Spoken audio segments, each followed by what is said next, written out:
여기는 에브리데이 코리안 팟캐스트입니다. 소연 씨, 요즘도 아침에 아이돌 노래 들으면서 일어나요? 예전에 그렇게 일어난다고 했던 것 같은데? 어머, 지훈 씨 기억하고 있었어요. 맞아요. 요즘도 거의 매일 그래요.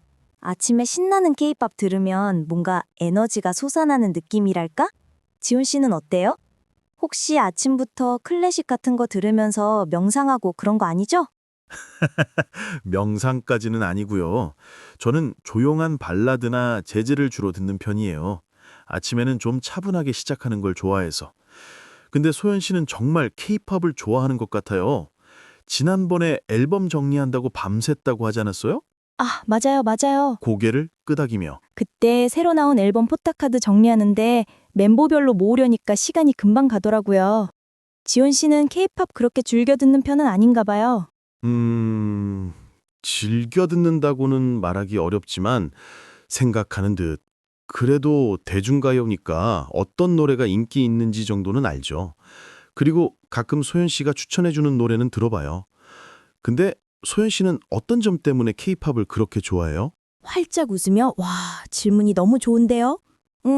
잠시 고민하다가 제일 큰 이유는 역시 노래 자체가 좋아서인 것 같아요. 멜로디도 중독성 있고 가사도 예쁘고요. 그리고 퍼포먼스도 빼놓을 수 없죠. 칼군무라고 하나 쳐나요? 딱딱 맞는 안무를 보면 정말 스트레스가 풀려요. 지훈 씨는 어때요? 어떤 아티스트를 좋아해요? 구두 케이팝이 아니더라도요?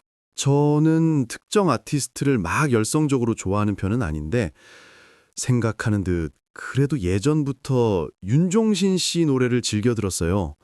가사들이 현실적이면서도 뭔가 마음에 울리는 게 많아서요. 케이팝이라면 아이유 씨 노래는 꾸준히 듣는 편이에요. 목소리도 좋고 가사도 서정적이고요. 오, 아이유 씨. 역시 지훈 씨 스타일이신군요. 아이유 씨 노래는 정말 명곡이 많죠. 듣고 있으면 마음이 편안해지는 느낌이에요. 맞아요.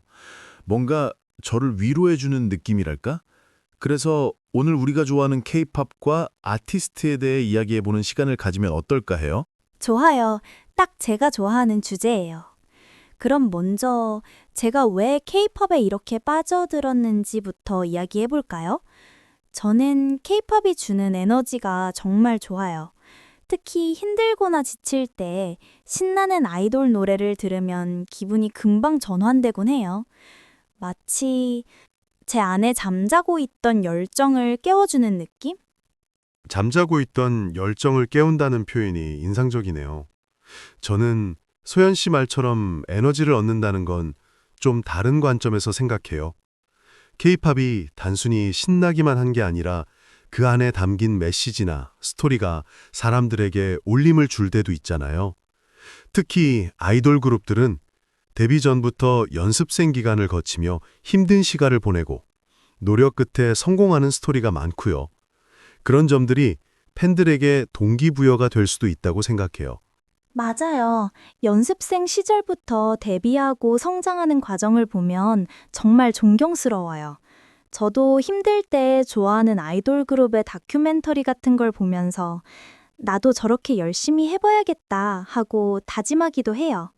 그리고 케이팝은 단순히 음악만 있는 게 아니라 뮤직비디오, 안무, 의상, 콘셉트까지 모든 게 다 합쳐져서 하나의 예술 작품 같다는 생각도 들어요. 그렇다면 케이팝은 단순한 음악을 넘어선 종합 예술이라는 말인 거예요. 저도 그 부분에 대해서는 동감해요.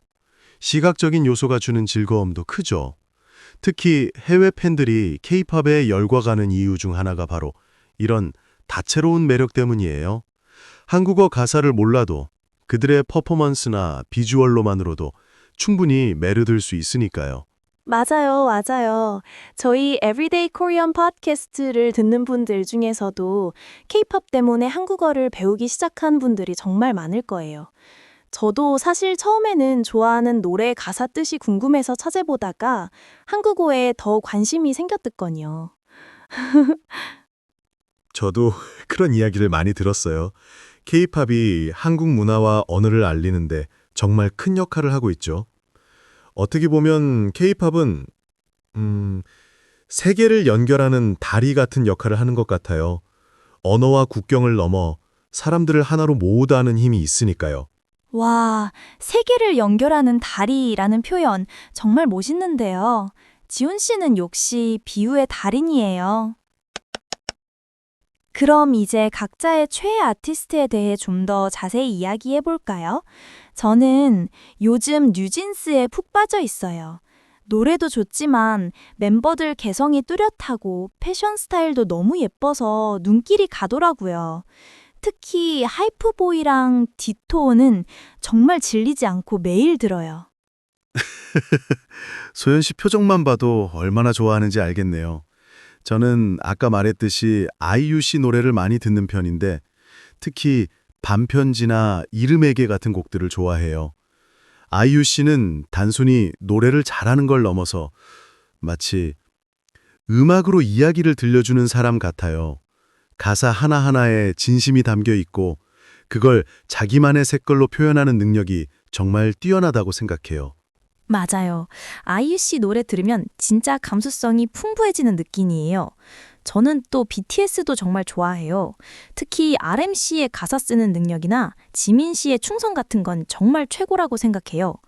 BTS는 그냥 아이돌을 넘어서 사회적인 메시지를 던지는 아티스트라는 생각도 들어요. 유엔에서 연설하는 모습 같은 걸 보면 정말 자랑스럽죠. BTS는 정말 대단하죠. 아티스트를 넘어서 문화 아이콘이라고 해도 과언이 아닐 것 같아요. 그들이 보여주는 영향력은 정말 상상 이상이에요. 저는 BTS의 음악을 들으면서 진정성이라는 단어를 떠올리곤 해요. 그들의 음악은 자신들의 고민과 생각, 그리고 세상에 대한 메시지가 솔직하게 담겨 있어서 많은 사람들에게 공감을 얻는 것 같아요. 저도 그 부분에 정말 공감해요. 팬들이 그들의 진심을 알아봐 주는 거죠. 근데 지훈 씨, 혹시 K-팝을 처음 접하는 저희 청취자분들 중에 어떤 그룹부터 들어야 할지 모르겠다고 생각하는 분들이 있을 수도 있잖아요. 혹시 그런 분들을 위한 조언 같은 게 있을까요? 좋은 질문이에요. 초급 학습자분들에겐 너무 많은 그룹을 한 번에 추천하기보다는 요즘 가장 인기 있는 차트 상위권 곡들을 먼저 들어보라고 권하고 싶어요. 아니면 드라마 OST처럼 좀 더 접하기 쉬운 장르부터 시작하는 것도 좋고요. 그리고 무엇보다 내가 들었을 때 가장 귀에 쏙쏙 들어오고 즐거운 음악을 찾는 게 중요하다고 생각해요. 억지로 유명한 곡만 듣기보다는 자기가 좋아하는 스타일을 찾아야 꾸준히 즐길 수 있으니까요. 마치 한국어 공부도 내가 좋아하는 드라마나 예능으로 시작하면 더 재미있게 배울 수 있는 것처럼요. 와, 정말 좋은 조언인데요. 딱 제가 해주고 싶었던 말이에요. 억지로 하는 것보다 즐겁게 하는 게 최고죠. 지훈 씨, 저희 팟캐스트가 한국어 학습 팟캐스트이다 보니까 K-팝과 한국어 학습을 연결해서 이야기해봐도 좋을 것 같아요. 저는 K-팝으로 한국어 공부를 정말 재미있게 했든요. 어떤 방법으로 공부했는지 구체적으로 알려줄 수 있어요?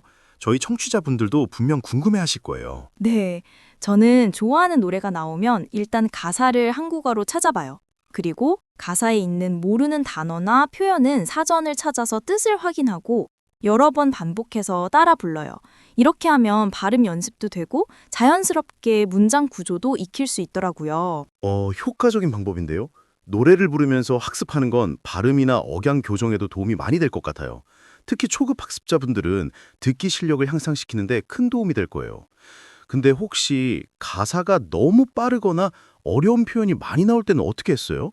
그런 부분에서 어려움을 느끼는 분들도 많을 것 같거든요. 맞아요. 저도 처음에는 가사가 너무 빨라서 듣기 힘들 때가 있었어요. 그럴 때는 유튜브에서 느리게 듣기 기능이나 반복 재생 기능을 활용했어요. 그리고 가사에 어려운 문법이 나오면 인터넷에서 검색해서 예문까지 찾아봤어요. 너무 어려우면 일단 넘겨가고 쉬운 부분부터 익숙해지려고 노력했어요. 너무 완벽하게 하려고 하기보다는 즐겁게 배우는 게 중요하다고 생각해요. 완벽주의보다는 꾸준함이 중요하다는 말이네요. 정말 중요한 포인트예요. 한국어 공부도 마찬가지인데 한 번에 모든 것을 다 이해하려고 하기보다는 조금씩 꾸준히 노출되는 것이 중요하죠. K-팝을 듣다가 모르는 단어가 나와도 그 단어가 어떤 상황에서 쓰이는지 문맥으로 유추해보는 연습도 좋은 방법일 것 같아요. 그리고 요즘은 K-팝 아이돌들이 블로그나 예능에도 많이 나오잖아요.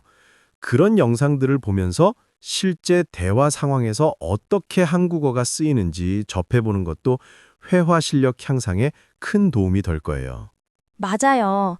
저도 예능 보면서 아, 이런 상황에서는 이렇게 말하는구나 하고 배운 적이 정말 많아요. 특히 아이돌들이 사용하는 유행어나 줄임말 같은 것도 재미있게 배울 수 있고요.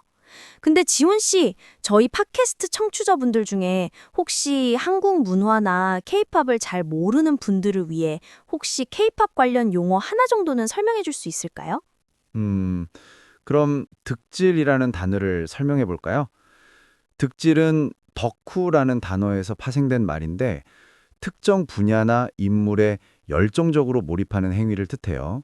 K-팝 팬들이 좋아하는 아이돌을 응원하고 앨범을 사고 콘서트에 가는 모든 활동을 득질이라고 부르죠. 한국에서는 이 득질이라는 단어가 부정적인 의미보다는 자신의 취미 생활을 즐기고 열정적으로 몰두하는 긍정적인 의미로 많이 쓰여요. 아, 맞아요. 득질은 정말 재미있는 단어죠. 저도 열심히 득질 중이랍니다. 오늘 소연 씨 덕분에 K-팝과 최애 아티스트에 대해 정말 재미있는 이야기를 나눈 것 같아요. K-팝이 단순히 음악을 넘어 사람들에게 에너지를 주고 문화를 연결하며 심지어 한국어 학습에도 큰 도움이 된다는 점을 다시 한번 느꼈네요.